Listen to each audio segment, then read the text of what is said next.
દેખાવ જોઈને કોઈ પણ થાપ ખાઈ જાય એવી તસ્કર ટોળકી ઝડપાઈ છે। ફોર્મલ પેન્ટ શર્ટ ઇન કરીને ફરતી આ ચોર ટોળકીએ અનેક જગ્યાએ ચોરી કરી છે અને પોલીસની ઊંઘ હરામ કરી નાખી હતી। જો કે વડોદરા ક્રાઇમ બ્રાન્ચે આ કેસમાં 2 આરોપીઓને ઝડપી પાડ્યા છે અને 75 લાખ રૂપિયાનો મુદ્દામાલ જપ્ત કર્યો છે।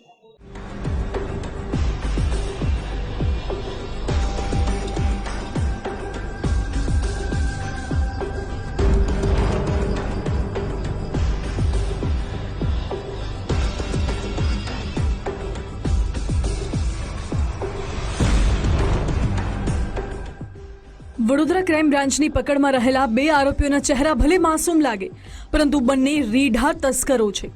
આ ઝડપાયેલા આરોપીઓની પૂછપરછમાં તેમની ચોરી કરવાની પદ્ધતિ જોઈને પોલીસ પણ ચોંકી ઉઠી। આ તસ્કરો ચોરી કરવા સમયે એકદમ ટીપ ટોપ તૈયાર થઈને જતા। ચોરી અને તે પહેલા રેકી સમયે ફોર્મલ પેન્ટ શર્ટ પહેરતા। આ તસ્કર ટોળકીના સભ્યોનો એકદમ પ્રોફેશનલ લુક જોઈને સોસાયટીમાં બહાર બેસેલા કે હરતા ફરતા લોકો સારા ઘરના માનવાની ભૂલ કરી બેસતા હતા।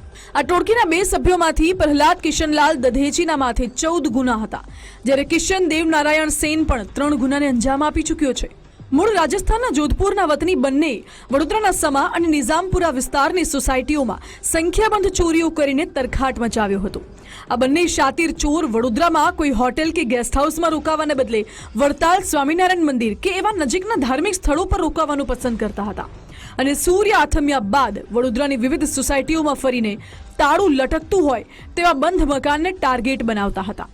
આ બંને આરોપીમાંથી પ્રહલાદ દધેચી મુંબઈ નજીક થાણેમાં કરિયાણાની દુકાન ચલાવતો હતો, પરંતુ દુકાન ન ચાલતા ચોરીના રવાડે ચઢ્યો।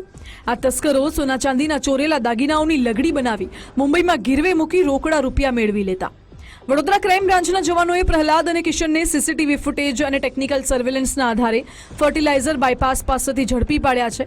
આ બંને આરોપીઓ પાસેથી 3 સોનાની લગડી, સોના ચાંદીના સંખ્યાબંધ દાગીના તેમજ રોકડ રકમ મળીને 75 लाख રૂપિયાનો મુદ્દામાલ જપ્ત કર્યો છે। आरोपी एक प्रहलाद और एक सुरेश जो जोधपुर राजस्थान के रहने वाले हैं, उनको हमने जो है वो गिरफ्तार किया है और उनका जो हमें बातमी मिली थी कि ये लोग उसमें जो है शायद आरोपी हैं, तो पहले हमारी टीम जोधपुर और मुंबई में भी जाके आई थी, लेकिन वहाँ पर ये लोग हमें नहीं मिले। लेकिन अभी रिसेंटली हमें पता चला कि फिर से यहाँ पे आए हुए हैं, तो हमने जो है इनको आइडेंटिफाई करके इनकी अटक की है।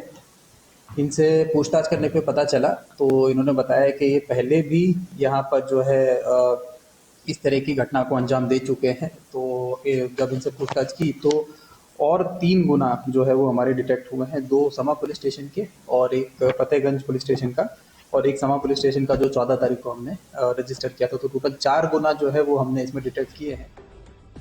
આ ચોર ટોળકીનો મુખ્ય સાગરીત પ્રહલાદ અગાઉ 2011 થી લઈને 2015 સુધી વડોદરાના ગોરવા વિસ્તારમાં રહેતો હતો, જેથી વડોદરાની ભૂગોળ અને મોટાભાગની સોસાયટી તેમજ રસ્તાઓથી પ્રહલાદ પરિચિત હતો।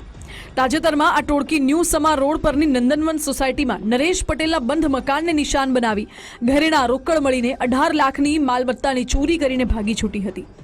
તો વડોદરા ક્રાઇમ બ્રાન્ચની પ્રાથમિક પૂછપરછમાં બંને આરોપીઓએ 4 ઘરફોડ ચોરીના ગુના આચર્યાની કબૂલાત કરી છે। वो प्रहलाद के ऊपर पहले 14 गुना जो है वो रजिस्टर हो चुके हैं और जो सुरेश है उसमें उसके 3 गुना जो है वो रजिस्टर हो चुके हैं। इनसे पूछताछ की गई तो इन्होंने बताया कि 2011 से 2015 के बीच में जो प्रहलाद है वो यहाँ पे गोरवा एरिया में पहले रह के जा चुका है, तो उसको वडोदरा का जो एरिया है उससे थोड़ा वो वाकिफ है, उसका आइडिया था उसको, तो इसीलिए वो जो है यहाँ पे बार बार आता जाता रहता था। उसने बताया कि जब वो यहाँ पे आता था तो वो बड़ौदा में नहीं रुकता था, वो बड़ौदा के आसपास जैसे बड़ताल हो गया, दूसरा एरिया हो गया, वहाँ पर रुकते थे।